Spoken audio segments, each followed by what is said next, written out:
కాంగ్రెస్ హయాంలో తెలంగాణను చుట్టుముడుతున్న కష్టాలు, సాగర్ విద్యుత్ కేంద్రాల మరమ్మతులపై కేఆర్ఎంబీ ఆంక్షలు. యువ నాయకత్వం ఎదగాలి, వచ్చిపోయేటోళ్లు అవసరం లేదు, తెలంగాణ చైతన్యాన్ని ఆగం కానివ్వబోమన్న కేసీఆర్. తెలంగాణ వాదం, బహుజన వాదం రెండూ ఒక్కటే, సీఎం రేవంత్ రెడ్డి వార్నింగ్లు బంద్ చేయాలన్న ప్రవీణ్ కుమార్. దానం నాగేందర్పై బీఆర్ఎస్ ఎమ్మెల్యేల ఫిర్యాదు, వెంటనే అనర్హత వేటు వేయాలని స్పీకర్కు విజ్ఞప్తి. ఎమ్మెల్సీ కవిత అరెస్టుపై సుప్రీంకోర్టులో పిటిషన్ దాఖలు, కోర్టు ఆదేశాలను ఉల్లంఘించిన ఈడీపై చర్యలు తీసుకోవాలని విజ్ఞప్తి. తెలంగాణకు భారత వాతావరణ శాఖ ఎల్లో అలర్ట్, రాబోయే 4 రోజుల పాటు మోస్తరు వర్షాలు.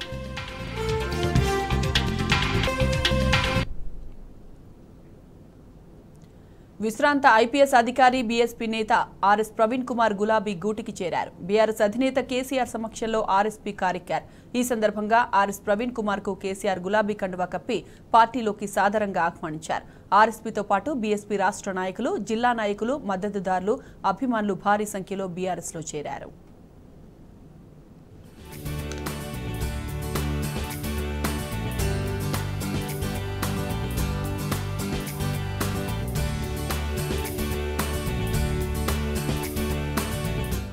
బీఆర్ఎస్ అధినేత కేసీఆర్ తరహాలోనే నేను సైతం మడమ తప్పనని, మాటిస్తే కట్టుబడి ఉండాల్సిందేనని ఆర్ఎస్ ప్రవీణ్ కుమార్ అన్నారు. తెలంగాణ భవన్లో బీఆర్ఎస్ అధినేత కల్వకుంట్ల చంద్రశేఖరరావు సమక్షంలో ఆయన బీఆర్ఎస్ పార్టీలో చేరారు. ఆయనకు కేసీఆర్ గులాబీ కండువా కప్పి సాదరంగా పార్టీలోకి ఆహ్వానించారు. ప్రవీణ్ కుమార్ తో పాటు పలువురు బీఎస్పీ నేతలు కారెక్కారు. బలమైన తెలంగాణ వాదానికి బహుజన వాదం కలిస్తే బాగుంటుందని లోక్సభ ఎన్నికల కోసం పొత్తు కుదుర్చుకున్నట్లు ప్రవీణ్ కుమార్ తెలిపారు.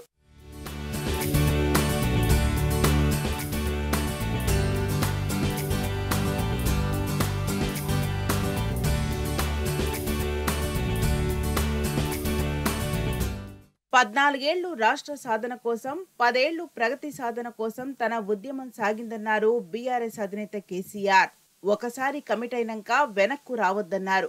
దళిత బంధు పొందిన కుటుంబాలు బాగుపడ్డాయని గుర్తు చేశారు.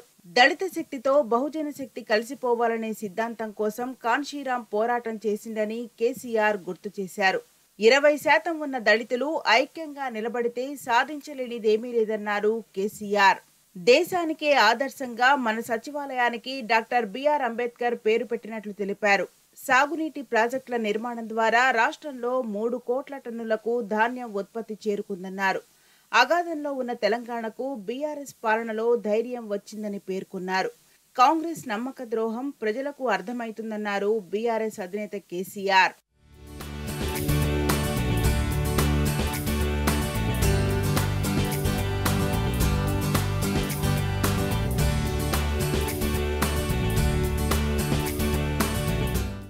బీఆర్ఎస్ తో పొత్తు రద్దు చేసుకోవాలని బీఎస్పీ అధినేత మాయావతి ఒత్తిడి తెచ్చారన్నారు ప్రవీణ్ కుమార్.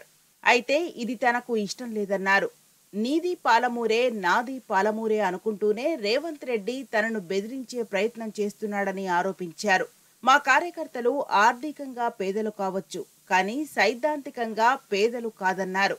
నలుమూలలు తిరిగి బహుజన వాదాన్ని ప్రచారం చేస్తామని, వీళ్ళందరినీ రక్షించుకోవాలని విజ్ఞప్తి చేశారు. బీఆర్ఎస్ అధినేత కేసీఆర్ నాయకత్వంలో తెలంగాణ స్వర్ణయుగంగా మారిందన్నారు.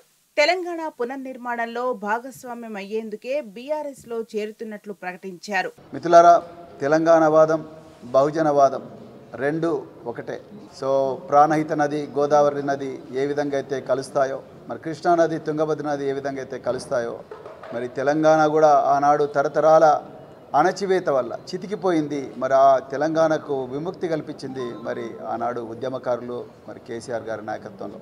అదేవిధంగా బహుజనవాదం కూడా తరతరాలుగా అణచివేతకు గురైన సామాజిక వర్గాలు దేశంలో మరి వీళ్ళందరికీ కూడా విముక్తి కల్పించి వాళ్ళను వెలుగువైపు మరి నడిపించింది బహుజనవాదం. ఈ రెండిట్లో కూడా అణచివేత కామన్ గా ఉంది, విముక్తి అనేది ఒక లక్ష్యంగా ఉంది. మరి ఈరోజు కేసీఆర్ గారి నాయకత్వంలో తెలంగాణ గత 10 సంవత్సరాలు ఒక స్వర్ణయుగాన్ని చూసింది. ఒక బలమైన తెలంగాణ, ఒక గొప్ప పునాది వేయబడ్డ. దురదృష్టవశాత్తు ఈరోజు మరి వారు అధికారంలో లేరు, కానీ ప్రజల గుండెల్లో ఇంకా కేసీఆర్ గారు ఉన్నారు. అంతకుముందు హైదరాబాద్ తెలంగాణ భవన్లో జయశంకర్ సార్ విగ్రహానికి ఆర్ఎస్ ప్రవీణ్ కుమార్ నివాళి అర్పించారు. 6 గ్యారంటీలతో అధికారంలోకి వచ్చిన కాంగ్రెస్ పార్టీ ప్రజల ప్రాణాలకు, తాగునీటికి, రైతుల సాగునీళ్లకు, విద్యార్థుల స్కాలర్షిప్లు, పథకాలకు గ్యారంటీ ఇవ్వడం లేదన్నారు.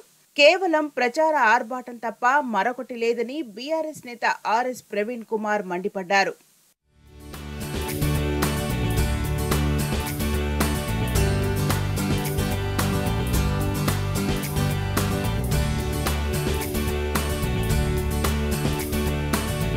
ప్రజాస్వామ్యం అంటే లెక్కలేదు, రాజ్యాంగం అంటే గౌరవం లేదు. దేశంలో కాంగ్రెస్, బీజేపీ పార్టీలు విలువలకు తిలోదకాలిస్తున్నాయి. తెలంగాణ ప్రజల మనస్సులో నిలిచిన బీఆర్ఎస్, కేసీఆర్ను ఎదుర్కోలేక కుట్రలకు తెరలేపుతున్నారు. బీఆర్ఎస్ నేతలకు గాలమేస్తున్నారు. పార్లమెంటు ఎన్నికల్లో పోటీ చేయడానికి ఆ పార్టీలకు దిక్కులేక బీఆర్ఎస్ నేతలను చేర్చుకొని అభ్యర్థులుగా ప్రకటిస్తున్నారు. ముఖ్యంగా సీఎం రేవంత్ రెడ్డి అయితే 2 నాలుకల ధోరణి వ్యవహరిస్తున్నారు.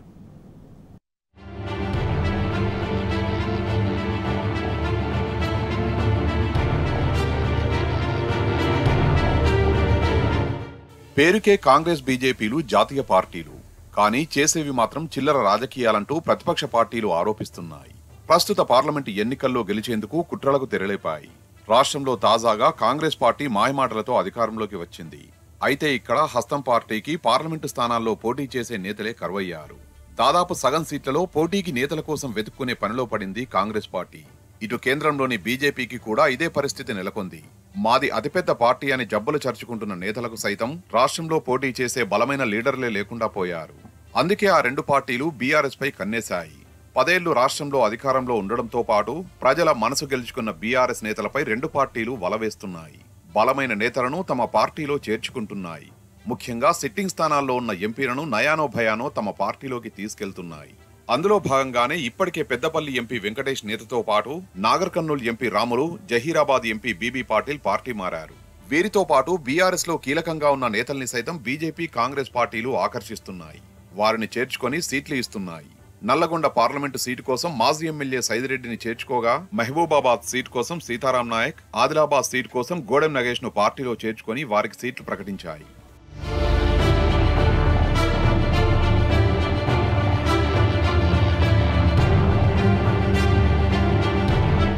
కాంగ్రెస్, బీజేపీ నేతలు నోరు తెరిస్తే బీఆర్ఎస్ ను టార్గెట్ చేస్తున్నాయి. బీఆర్ఎస్ ను రాజకీయంగా జీరోను చేసేందుకు కుట్రలకు తెరలేపుతున్నారు. అందుకే పార్టీలోని కీలక నేతలను తమ వైపు తిప్పుకునే ప్రయత్నాలను చేస్తున్నారు. ఎంపీలు, ఎమ్మెల్యేలతో పాటు కీలక నేతలకు గాలం వేస్తున్నారు. అయితే ఈ 2 పార్టీలు చేస్తున్న నీచ రాజకీయంపై బీఆర్ఎస్ నేతలు ప్రశ్నలు కురిపిస్తున్నారు. బీఆర్ఎస్ కు ప్రజల్లో బలం లేదని ఆరోపణలు చేస్తూనే తమ పార్టీ నేతలను ఎందుకు చేర్చుకుంటున్నారని ప్రశ్నిస్తున్నారు. బీఆర్ఎస్ నేతలే ఆ 2 పార్టీలకు దిక్కయ్యారని, లేకపోతే ఎంపీ స్థానాల్లో క్యాండిడేట్లే లేరని సెటైర్లు వేస్తున్నారు.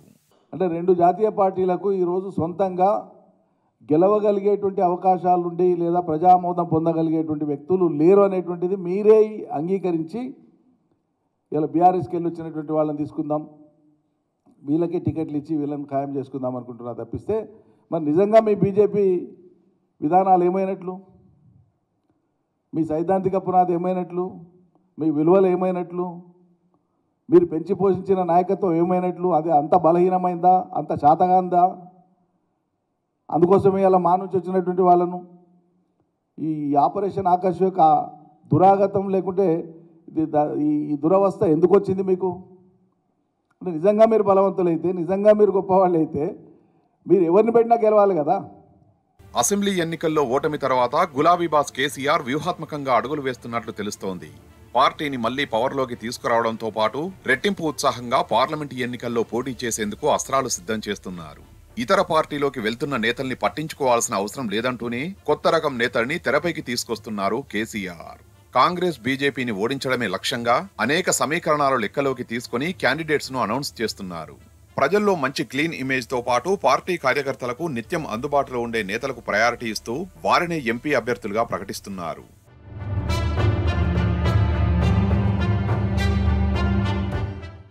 గతంలో పార్టీ ఫిరాయింపులపై నీతులు వల్లించిన రేవంత్ రెడ్డి ఇప్పుడు అధికారంలోకి వచ్చిన తర్వాత అన్నీ మర్చిపోయారు. తన పదవిని కాపాడుకునే ఉద్దేశంతో విలువలకు తిరోధకాలిచ్చారు. రానున్న పార్లమెంటు ఎన్నికల్లో కాంగ్రెస్ పార్టీకి అభ్యర్థులు దిక్కులేక ఫిరాయింపుల్ని ప్రోత్సహిస్తున్నారు. తాజాగా దానం నాగేందర్, రంజిత్ రెడ్డి చేరికల నేపథ్యంలో రేవంత్ రెడ్డి గతంలో అన్న మాటలు సోషల్ మీడియాలో ట్రోల్ అవుతున్నాయి. ఒక పార్టీపై గెలిచి మరో పార్టీలో చేరిన వాళ్లను రాళ్లతో కొట్టి చంపాలని, ఉరితీసే చట్టాలు తేవాలని గతంలో రేవంత్ రెడ్డి వ్యాఖ్యానించారు. ఇప్పుడు మాత్రం పార్టీ ఫిరాయింపుల్ని ప్రోత్సహిస్తూ తన నిజ స్వరూపం బయటపెట్టుకున్నారు. రాజీనామా చేయకుండా పార్టీ మారితే రాళ్లతో కొట్టండి, రాళ్లతో కొట్టి చంపండి. గ్రామాలలో అప్పుడప్పుడు చూస్తుంటాం, పిచ్చి కుక్కలు ఊర్లో స్వైర విహారం చేసి ప్రజల్ని కరిస్తే తరిమి రాళ్లతో కొట్టేట్లయితే చంపుతారో వాళ్ళను రాళ్లతో కొట్టించే బాధ్యత నేను తీసుకుంటా. ఖైరతాబాద్ ఎమ్మెల్యే దానం నాగేందర్, చేవెళ్ల ఎంపీ రంజిత్ రెడ్డితో పాటు మరికొందరు కాంగ్రెస్ లో చేరడంపై తీవ్ర విమర్శలు వెల్లువెత్తుతున్నాయి. గతంలో ప్రతిపక్షంలో ఉన్నప్పుడు రేవంత్ రెడ్డి ఈ ఇద్దరు నేతలను పరుషంగా దూషించారు. కోడిగుడ్లు అమ్ముకునేటోడని రంజిత్ రెడ్డిని, పంజాగుట్టలో బీడీలు అమ్ముకున్నారని దానం నాగేందర్ ను విమర్శించారు. దివాంచి బారు ముందల బీడీలు అమ్ముకునేటోడు దానం నాగేందరు పంజగుట్ట చౌరస్తలో దివాంచి దగ్గర బీడీలు అమ్మేటోడు. వాడు గుడ్లు అమ్ముకునేటోడు బోడగుండోడు. నువ్వు రాజీనామా చేయి వచ్చి సేవల్లో నా మీద పోటీ చేద్దాం. ఒరే సన్నా చూడ, నువ్వు తాడా బొంగరం రా, నువ్వు ఉంటావో ఊడతావో తెలియదు. గతంలో తమపై నీచమైన వ్యాఖ్యలు చేసిన రేవంత్ రెడ్డి నేతృత్వంలోని కాంగ్రెస్ పార్టీలోకి వెళ్లడంపై దానం, రంజిత్ రెడ్డిపై తీవ్ర విమర్శలు వెల్లువెత్తుతున్నాయి. తమను సమున్నతంగా గౌరవించి పదవులు ఇచ్చిన బీఆర్ఎస్ పార్టీకి ద్రోహం చేయడంపై సోషల్ మీడియాలో సటైర్లు పేలుతున్నాయి. అసలు ఏ ముఖం పెట్టుకుని కాంగ్రెస్ లోకి వెళ్తున్నారని బీఆర్ఎస్ కార్యకర్తలు, నెటిజన్లు ప్రశ్నిస్తున్నారు. దివాంచి బారు ముందల బీడీలు అమ్ముకునేటోడు దానం నాగేందరు పంజగుట్ట చౌరస్తలో దివాంచి దగ్గర బీడీలు అమ్మేటోడు. వాడు గుడ్లు అమ్ముకునేటోడు బోడగుండోడు. నువ్వు రాజీనామా చేయి వచ్చి సేవల్లో నా మీద పోటీ చేద్దాం. ఒరే సన్నా చూడ, నువ్వు తాడా బొంగరం రా, నువ్వు ఉంటావో ఊడతావో తెలియదు. ఒకవైపు కేంద్రంలో అధికారంలో ఉన్న బీజేపీకి, మరోవైపు రాష్ట్రంలో అధికారంలో ఉన్న కాంగ్రెస్ పార్టీకి పార్లమెంటు ఎన్నికల్లో ఫిరాయింపు నేతలే దిక్కవుతున్నారు. ఇలా పార్టీలో చేరిన నేతలకు వెంటనే టికెట్లు ప్రకటిస్తున్నాయి.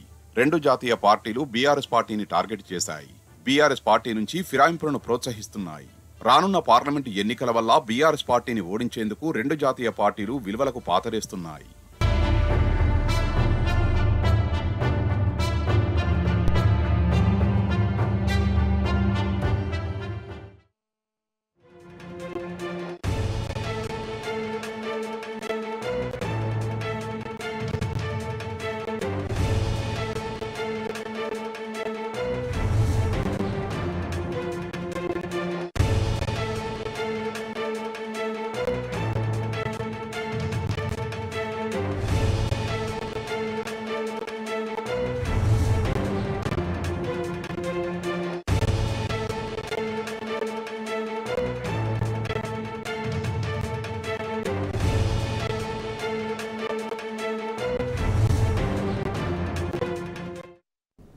మహారాష్ట్రలో భారీ ఎన్కౌంటర్ జరిగింది. ఛత్తీస్గఢ్ మహారాష్ట్ర సరిహద్దులోని గడ్చిరౌలి అటవీ ప్రాంతంలో బలగాలు, మావోయిస్టుల మధ్య ఎదురు కాల్పులు జరిగాయి.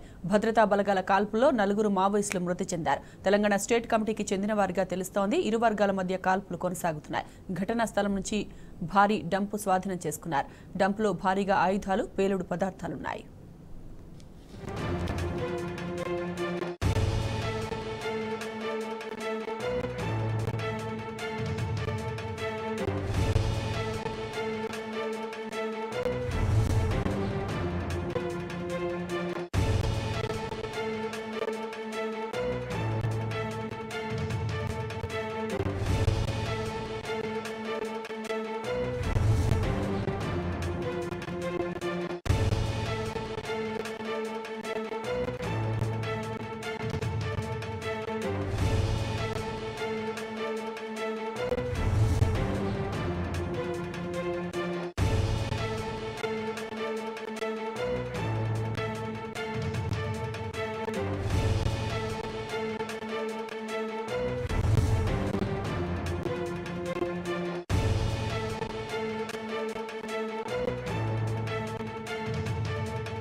మహారాష్ట్రలో భారీ ఎన్కౌంటర్ జరిగింది. ఛత్తీస్గఢ్ మహారాష్ట్ర సరిహద్దులోని గడ్చిరౌలి అటవీ ప్రాంతంలో బలగాలు మావోయిస్టుల మధ్య ఎదురుకాల్పులు జరిగాయి.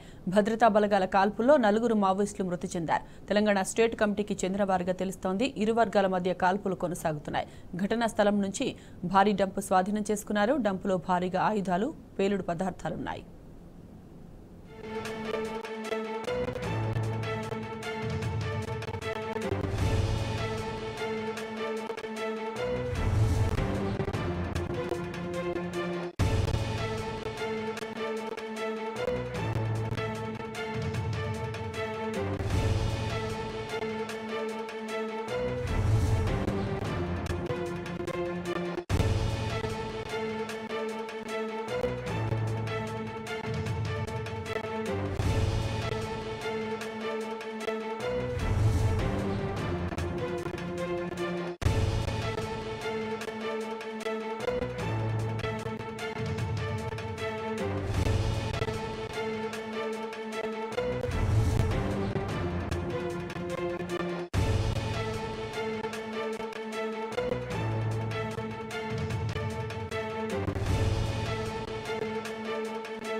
మహారాష్ట్రలో భారీ ఎన్కౌంటర్ జరిగింది. ఛత్తీస్గఢ్ మహారాష్ట్ర సరిహద్దులోని గడ్చిరౌలి జిల్లా కోలామర్క అటవీ ప్రాంతంలో బలగాలు మావోయిస్టుల మధ్య ఎదురుకాల్పులు జరిగాయి. భద్రతా బలగాల కాల్పుల్లో 4 మావోయిస్టులు మృతి చెందారు. తెలంగాణ స్టేట్ కమిటీకి చెందిన వారిగా తెలుస్తోంది. ఇరు వర్గాల మధ్య కాల్పులు కొనసాగుతున్నాయి. ఘటనా స్థలం నుంచి భారీ డంపు స్వాధీనం చేసుకున్నారు. డంపులో భారీగా ఆయుధాలు, పేలుడు పదార్థాలున్నాయి.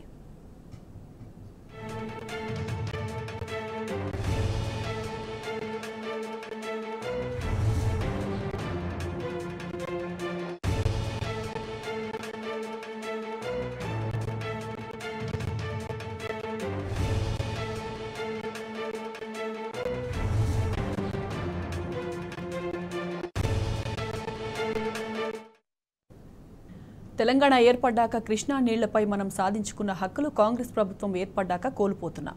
ఎప్పుడూ లేని విధంగా నాగార్జున సాగర్ విద్యుత్ కేంద్రాల మరమ్మతులో కృష్ణా రివర్ మేనేజ్మెంట్ బోర్డు కొత్తగా ఆంక్షలు విధిస్తోంది. కాంగ్రెస్ ప్రభుత్వం చేతగానితనం కారణంగానే ఈ పరిస్థితి వచ్చిందని, బీఆర్ఎస్ ప్రభుత్వంలో సాధించుకున్న హక్కులు ఇప్పుడు కోల్పోవాల్సి వస్తుందని విశ్లేషకులు అభిప్రాయపడుతున్నారు.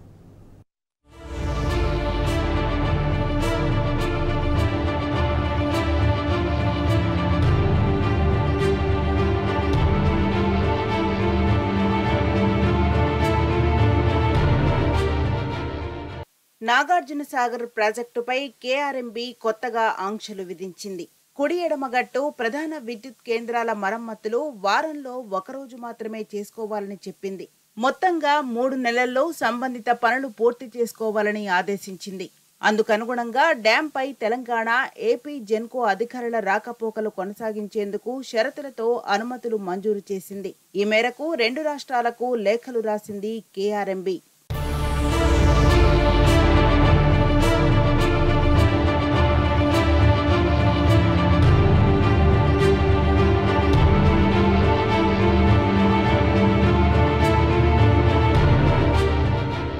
తెలంగాణ ఆధీనంలో ఉన్న నాగార్జున సాగర్ డ్యాం ఎడమగట్టు ప్రధాన విద్యుత్ కేంద్రం, ఏపీ ఆధీనంలో ఉన్న కుడిగట్టు విద్యుత్ శాఖ కేంద్రానికి సంబంధించిన పనులు ఇప్పటి వరకు ఎలాంటి ఆటంకం లేకుండానే కొనసాగాయి. అయితే నవంబర్ 30న డ్యాం కుడివైపు భాగాన్ని ఏపీ అప్రజాస్వామికంగా ఆక్రమించుకుంది. అనంతరం కాంగ్రెస్ ప్రభుత్వం ఏర్పడ్డాక ప్రాజెక్టును కేంద్రం స్వాధీనం చేసుకుని సిఆర్పీఎఫ్ బలగాలను మోహరించింది. దాంతో కేఆర్ఎంబీ బోర్డు అనుమతి పొందిన తర్వాతే ఇరు రాష్ట్రాల అధికారులు డ్యాం పైకి వెళ్లేందుకు అవకాశం ఉంటుంది. పవర్ హౌస్ల నిర్వహణపై ఇది తీవ్ర ప్రభావం చూపుతోంది. తాజాగా ఇరు రాష్ట్రాల అధికారులకు డ్యాంలపై రాకపోకలకు ఆంక్షలతో కూడిన అనుమతులు మంజూరు చేసింది.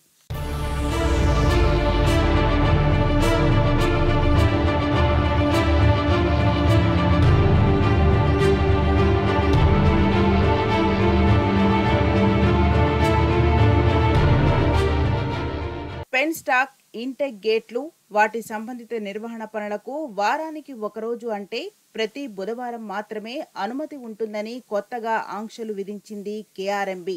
పనుల నిర్వహణకు గరిష్టంగా 4 ఇంజనీర్లతో పాటు 6 సిబ్బంది లేదా కార్మికులను 2 వాహనాల్లోనే డ్యాం పైకి అనుమతిస్తారు. పనులను పూర్తి చేసేందుకు అధికారులు కేఆర్ఎంబీ నుంచి తప్పనిసరిగా అనుమతి పొందాలి. పని పూర్తి చేసేందుకు పట్టే కాలం, అవసరమయ్యే కార్మికుల సంఖ్యను బోర్డుకు ముందే తెలపాల్సి ఉంటుంది.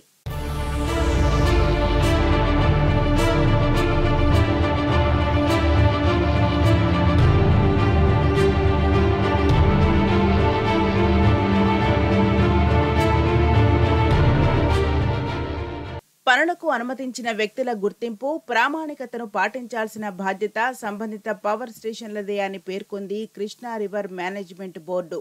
పనుల సమయంలో సంభవించే ప్రమాదాలు, మెటీరియల్, పరికరాలు, పర్యవసానంగా జరిగే నష్టాలకు కేఆర్ఎంబీ బాధ్యత వహించిందని స్పష్టం చేసింది. ఏదైనా అవాంఛనీయ సంఘటనలు జరిగితే వాటికి పూర్తి బాధ్యత పనులు చేస్తున్న సంబంధిత అధికారులదే అని తేల్చి చెప్పింది KRMB.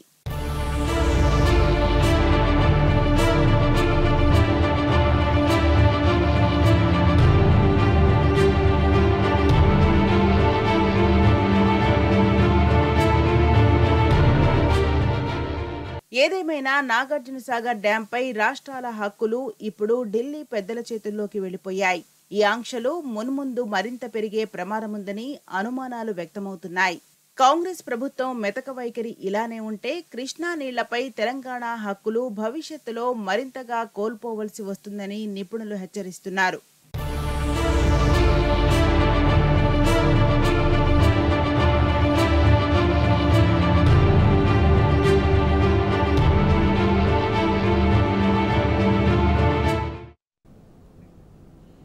Party ఫిరాయింపులను Karimnagar BRS MP అభ్యర్థి సీనియర్ నేత వినోద్ కుమార్ తీవ్రంగా ఖండించారు. బీఆర్ఎస్లో గెలిచి కాంగ్రెస్లో చేరిన ఎమ్మెల్యే దానం నాగేందర్పై స్పీకర్ వెంటనే అనర్హత వేటు వేయాలని కోరారు.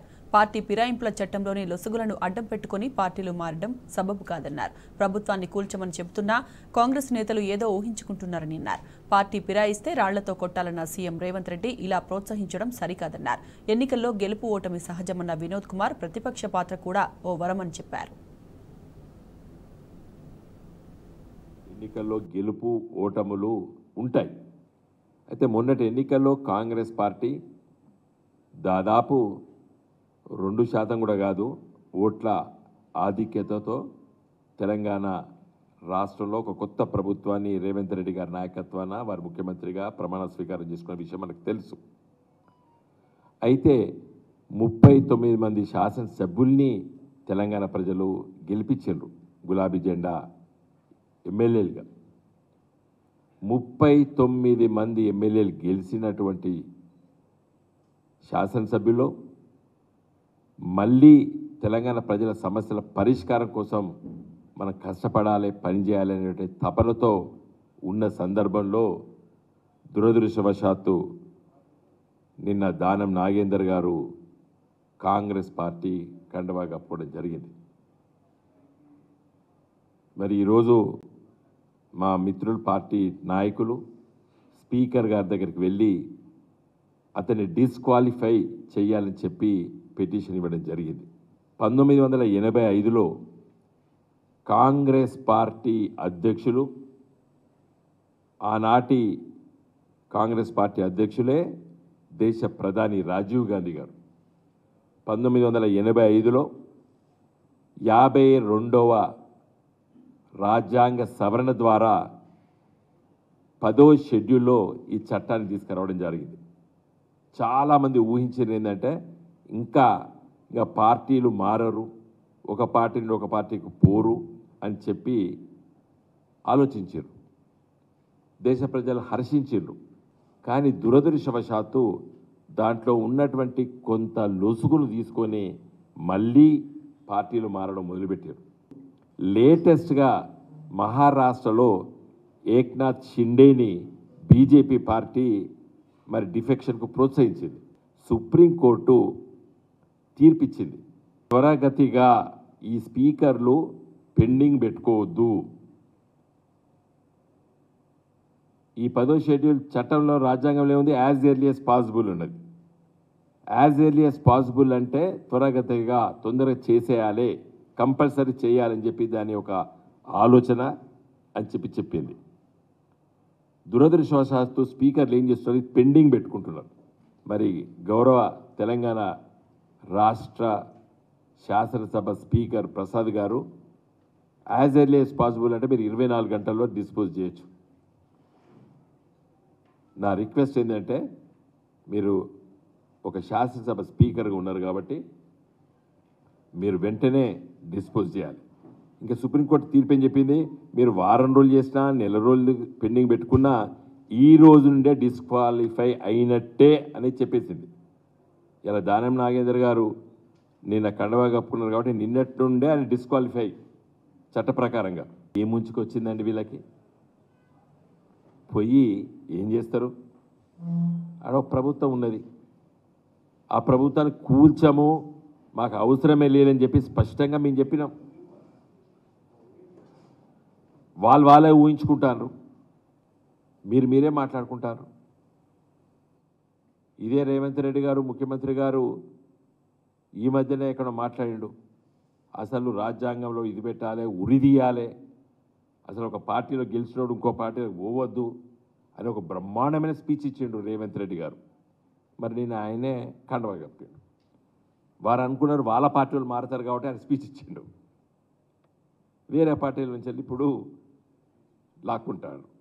మీరు చూసుకోవాల్సింది ఏంటంటే మీ పార్టీలో ఉన్న వాళ్ళు పోకుండా చూసుకోండి. ఎట్లా పోతారండి వీళ్ళు?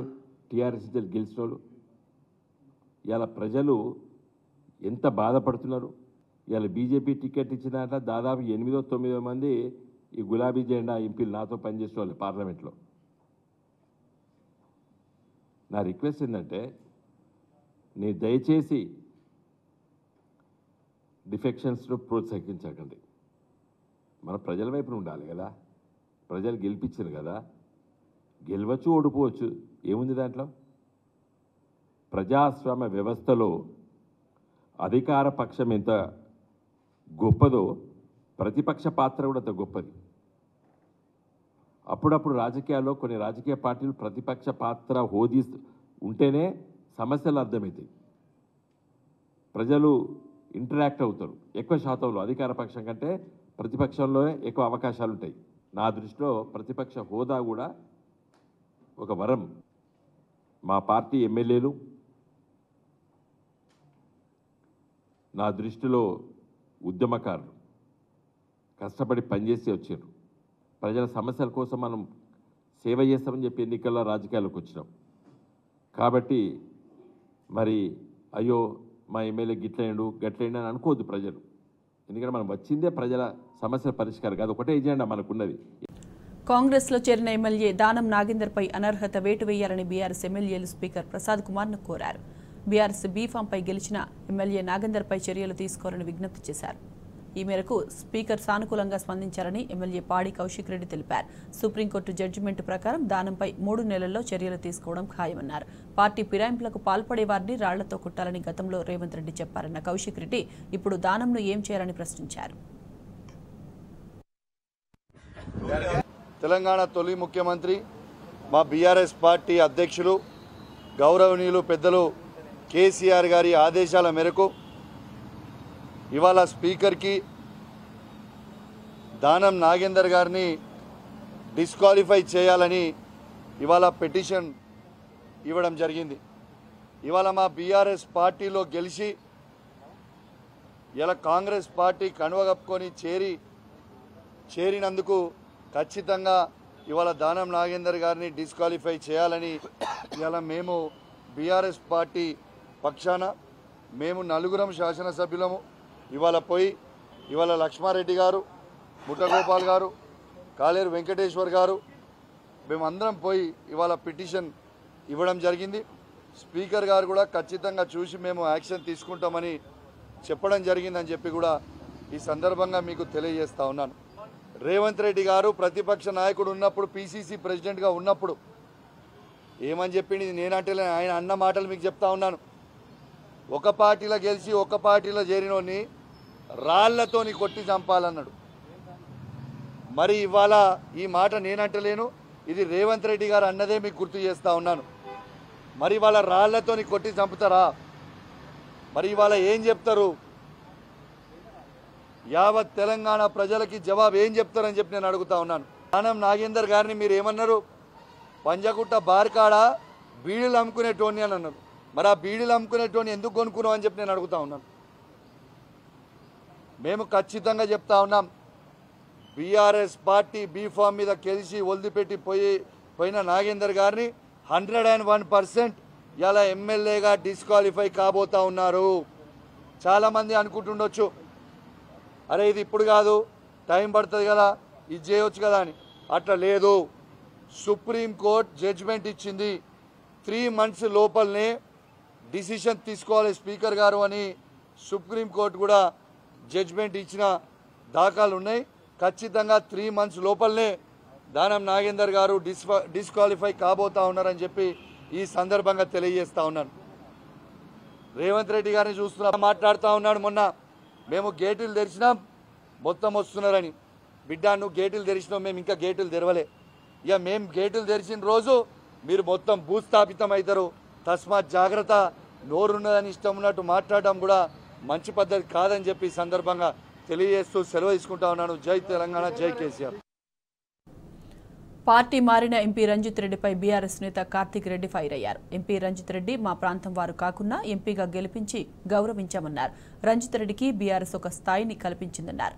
పార్లమెంటు ఎన్నికల్లో చేవెళ్ల ప్రజలు రంజిత్ రెడ్డిపై సరైన బుద్ధి చెప్పడానికి సిద్ధంగా ఉన్నారని కార్తిక్ రెడ్డి తెలిపారు.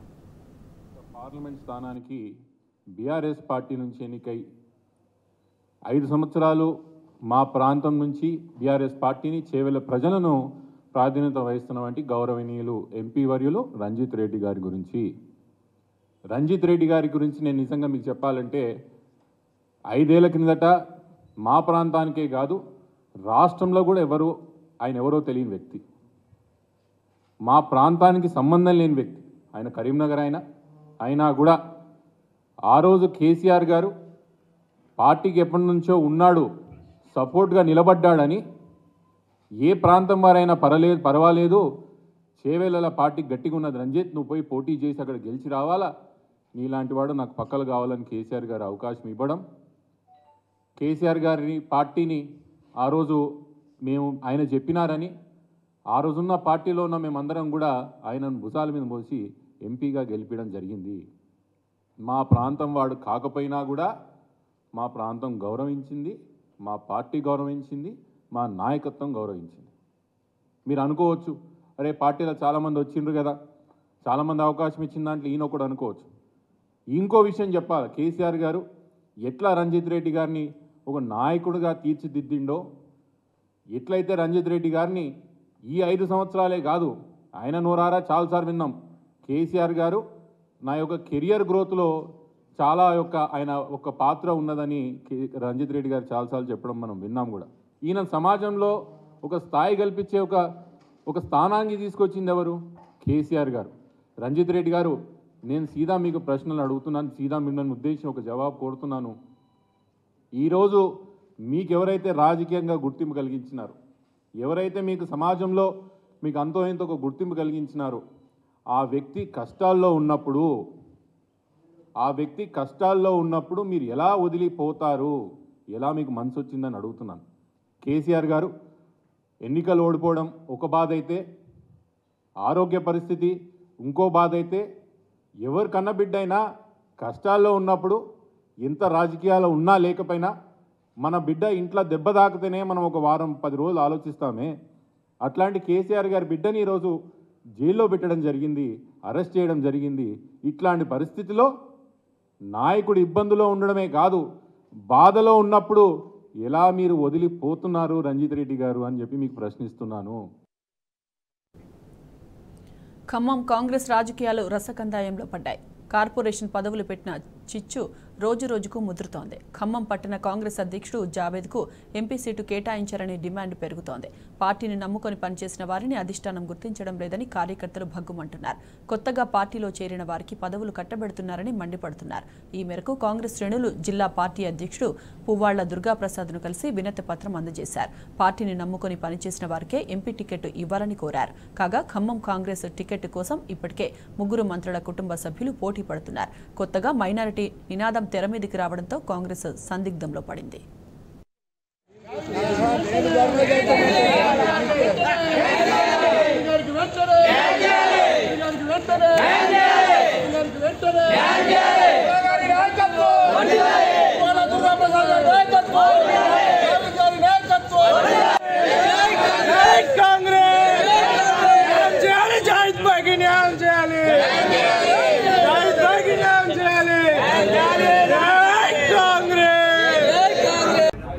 కాంగ్రెస్ పార్టీ వాళ్ళని గుర్తించి నిన్నగాక మొన్న పార్టీలలో చేరిన వాళ్ళకి అధికారాలు ఇవ్వటం కాదు. పార్టీ కోసం అయితే ఎవరైతే పనిచేస్తున్నారో వాళ్ళు గుర్తుపెట్టుకొని వాళ్ళకి ఏం జరుగుతుంది, ఏం జరగట్లేదు, మంచి ఏంటి చెడు ఏంటో తెలుసుకోండి. ఈరోజు జావేద్ భాయ్ గారు అనేక రకమైన కేసులలో అనేక రకమైన బాధలు అనుభవించిండు. సీటు కోసం పోయి కూడా, ఎమ్మెల్యే సీటు కోసం పోయి కూడా పార్టీకి తల వంచిండు, గవర్నమెంట్కి తల వంచిండు, పెద్దలు బట్టి గారికి తల వంచిండు. ఈరోజు జావేద్ భాయ్ గారు బట్టి గారు తల వంచి కూడా సీట్ క్యాన్సిల్ చేసుకొని తుమ్మల గారికి ఇవ్వడం జరిగింది. అదే పార్టీ నమ్మకంతో పార్టీని గౌరవించి మేము ఈరోజు తుమ్మల గారిని గెలిపించుకున్నాం, సీనాన్ని గెలిపించుకున్నాం, బట్టి గారిని గెలిపించుకున్నాం, కాంగ్రెస్ గవర్నమెంట్ని తెచ్చుకున్నాం. ఈరోజు ఎవరెవరో పెద్దలు వచ్చి డబ్బున్నోళ్ళకి సీట్లు అంట కడతారా, కాంగ్రెస్ పార్టీ పనిచేసే వాళ్ళకి సీట్లు అంట కడతారా, మీరు నిర్ణయించండి. మాకు అందరికీ నమస్కారం. ఖమ్మంలో గత 10 సంవత్సరాల నుంచి కాంగ్రెస్ పార్టీ కష్టకాలంలో ఉన్నప్పుడు అనేక మంది కష్టాలకి నష్టాలకి ఓరుస్తూ, అలాగే అనేక రకాల కేసులు కూడా పెట్టించుకొని పార్టీ కోసం పనిచేసినటువంటి అనేక మంది కార్యకర్తలు ఈరోజు రాబోయే రోజుల్లో కానీ ఇప్పటి వరకు కానీ కాంగ్రెస్ పార్టీ కోసం పని చేస్తాము కూడా. కానీ కార్యకర్తల పాత వాళ్ళందరినీ కూడా గుర్తు పెట్టుకోవాలని, వాళ్ళకి ఏదో ఒక రకమైన న్యాయం చేయాలని చెప్పేసి గత ఎన్నికల్లో ఖమ్మం నియోజకవర్గం నుంచి మరి టికెట్ ఆశించినటువంటి వాళ్ళల్లో మరి టౌన్ కాంగ్రెస్ పార్టీ అధ్యక్షుడు జావేద్ గారు కూడా ఇక్కడ టికెట్ ఆశించారు. అలాగే ఇంకా అనేక మంది ఉన్నప్పటికీ కూడా ముఖ్యంగా కార్యకర్తలలో మమేకమై పనిచేసినటువంటి జావేద్కి న్యాయం చేయాలని చెప్పేసి ఈరోజు ఖమ్మం నగరానికి సంబంధించినటువంటి అనేక మంది అనేక ప్రాంతాల నుంచి కూడా, అన్ని వార్డులలో నుంచి కూడా ఇక్కడికి వచ్చి నాకు ఒక రిప్రజెంటేషన్ ఇవ్వడం జరిగింది. కాంగ్రెస్ నేత మైనంపల్లి హనుమంతరావు యూనివర్సిటీ లోపలికి వచ్చి దాడులు చేయడంపై మల్లారెడ్డి యూనివర్సిటీ డైరెక్టర్స్ భద్రారెడ్డి, ప్రీతిరెడ్డి ఆగ్రహం వ్యక్తం చేశారు. రాజకీయంగా ఎదుర్కోలేక ఇలాంటి దాడులకు పాల్పడుతున్నారని, విద్యార్థుల భవిష్యత్తుతో రాజకీయం చేయొద్దని మండిపడ్డారు. గత 10 ఏళ్లుగా రాని ఇబ్బందులు 2 నెలలుగా ఎందుకు వస్తాయని వారు ప్రశ్నించారు. తమ దగ్గర తప్పుంటే చట్టపరంగా చర్యలు సిద్ధమని, అంతేకాని చిల్లర రాజకీయాలు తగవని హితవు పలికారు. తెలిసిందే మల్లారెడ్డి గ్రూప్ ఆఫ్ ఇన్స్టిట్యూషన్స్ అంటే దగ్గర 35 సంవత్సరాల నుంచి ఎడ్యుకేషన్ ఫీల్డ్లో ఉండడం జరుగుతుంది. అంటే 50,000 మంది students Mallareddy group of institution చదువుతున్నారు ఈరోజు. దాంట్లో 2 మెడికల్ కాలేజెస్, 2 డెంటల్ కాలేజెస్ ఇక్కడ సూరారంలో, అదేవిధంగా మల్లారెడ్డి యూనివర్సిటీ ఇంజనీరింగ్ కాలేజెస్తోని అక్కడ మైసమ్మగూడెంలో 35 ఇయర్స్ నుంచి ఎడ్యుకేషన్ ఫీల్డ్లో ఉన్నారు. టీడీపీ గవర్నమెంట్లో ఫస్ట్ ఇంజనీరింగ్ కాలేజ్ రావడం జరిగింది. కాంగ్రెస్ గవర్నమెంట్లో మాకు 2 మెడికల్ ఈ హెల్త్ సిటీ అనేది ఎస్టాబ్లిష్ అయింది అంతా కూడా 2014 బిఫోరే కేసీఆర్ గారు మాకు మల్లారెడ్డి యూనివర్సిటీ ఇవ్వడం జరిగింది. అంటే మా ఒక్కరికే కాదు, 5 యూనివర్సిటీలతో పాటు మాకు కూడా ఇవ్వడం జరిగింది. దాన్ని కూడా సక్సెస్ఫుల్గా క్వాలిటీ ఎడ్యుకేషన్ ఇస్తూ ఈరోజు అన్ని ఎంఎన్సీ కంపెనీస్లో ప్లేస్మెంట్ అవుతూ అవన్నీ కూడా జరుగుతున్నాయి. ఒక 15 రోజుల కింద ఏదో పురుగులు వచ్చాయని అది కూడా బాగా ప్రెస్లో వైరల్ అయినది చూసాం. సో అంటే 10 సంవత్సరాల నుంచి లేనిది హాస్టల్స్ రన్ చేస్తున్నాము. ఇప్పుడు ఈ నెల రోజులనే ఎందుకు వచ్చింది అని మీరు కూడా ఆలోచించాలని నేను కోరుకుంటున్నాను.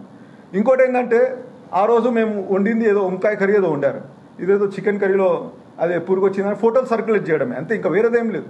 ఫోటోలు సర్క్యులేట్ చేయడం, పిల్లలని లేపడం, వాళ్ళని ఏదైనా కొట్లాట చేపించేటట్టు క్రియేట్ చేపించడం, అంతే. ఇదంతా కూడా ఒక ఉద్దేశపూర్వకంగా చేసిన విధానం. ఇదంతా కూడా అట్లా ఒక డ్రామా నడుస్తుంది అంతా కూడా. ఇదంతా కూడా మీ అందరికి కూడా తెలుసు, ఎవరు క్రియేట్ చేస్తున్నారో ఎవరు చేస్తున్నారని మీ అందరికి కూడా తెలుసు. సో దయచేసి నేను ఒకటే రిక్వెస్ట్ చేస్తున్నాను, ఇది రాజకీయాలు అనేది కాలేజీలలో చేయొద్దు. దగ్గర 50,000 మంది పిల్లల ఫ్యూచర్ మల్లారెడ్డి గ్రూప్తోని టై అయి ఉన్నది. కాబట్టి నేను రిక్వెస్ట్ చేస్తున్నాను, ఈ గూండాయిజం రాజకీయాలు ఏదైనా చేయాలంటే బయట చేయండి, జైల్లో పెట్టిస్తాం. అరే ఇదేం రాజకీయాలు నాకు అర్థమవుతలేదు. అది కాలేజీలో వచ్చి మా కాలేజీలో వచ్చి మాట్లాడడం ఏంది ఈ విషయాలన్నీ? అవసరమా? పిల్లలం కూడా మాట్లాడడం ఏంది? వాళ్ళ మనసులో ఏముంటుంది రేపు? ఒక్కసారి వాళ్ళ ఫ్యూచర్ అరే ఆందోళనకరంగా ఉంటుంది కదా. మేము అందరికీ కాల్ చేయడం అంటే నిన్ననే లిస్ట్ రెడీ అయింది. సో ఈరోజు వాళ్ళు కాల్ చేసి చెప్దాం పిలుద్దాం అనుకునే లోపట బేసిక్లీ ఎక్కడ ఏదైనా స్టూడెంట్కి ఇప్పుడు వీళ్ళు కూడా ఏం చేస్తారు, ఇప్పుడు ఎవరు ఈరోజు అంతా ఇది రౌడిజం చేయడానికి వచ్చారో వీళ్ళందరూ గ్యాంగ్ అంతా స్టూడెంట్స్తోని ఒక వీక్ పాయింట్గా పట్టుకొని వాళ్ళతో మాట్లాడి ఇట్లా ఏదైనా ఒక నెగిటివిటీ బయటికి రావాలని దాని మీద ఫోకస్ చేసేసి దీనికి ఒక బ్యాడ్ పేరు తీసుకురావాలని ప్రయత్నిస్తున్నారు. ఇవి బులెటిన్ అప్డేట్స్. నమస్తే.